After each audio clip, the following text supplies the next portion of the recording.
to stay focused on uh, their own dreams, their own aspirations, to not get discouraged because the country needs you.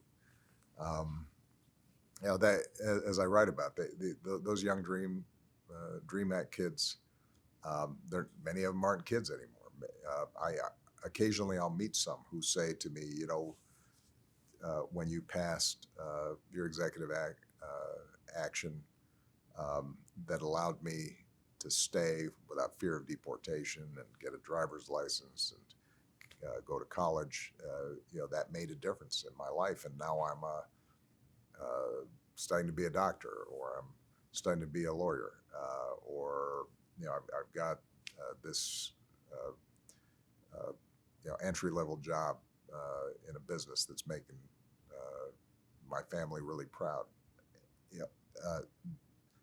They are Americans in every way except a piece of paper. And as I write about, they are patriotic and eager to contribute. This is the reason I preferred passing a law over an executive action. Why I held out and pushed as hard as I could to see if we could get an immigration reform law passed, because that's harder to reverse than executive actions. But I think the time will come when in fact we will reform our immigration system, and they won't be operating as much under the shadow of uncertainty as they're doing. But as obviously the election of Donald Trump, the fact that he actually got more Latino votes this time, substantially more this time than he did last time, indicates we've got to do some education and work on the ground in order for us to get an immigration reform bill passed. And the Dream Act the Dreamers' voices will be an important part of helping to move the body politic in the direction of doing the right thing. There's no doubt that there will be a Latino president at some point.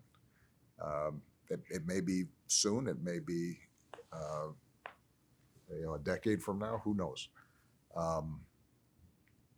Already, you've got incredibly talented Latino elected officials across the country, in governorships, in Congress. And I think as the Hispanic community becomes more active in its voting rates, as it becomes a plurality in many states around the country, more and more talent will shine. And I think one thing that we've learned from this election is that it's important not to lump every Hispanic voter into one ideological box. Cuban Americans think very differently about many issues than Mexican Americans, which is different than Puerto Ricans, different from Colombians or Venezuelans, and so one of the lessons, not just of this election, but I think every election, is to listen and focus on the realities of these various communities where they live, and not just look at abstract data and make assumptions about how people are thinking about issues, because people are complicated. We all have a bunch of different identities, right? I am not just a Black male Democrat. I'm a father. I'm a husband. I'm a basketball fan. I'm, you know,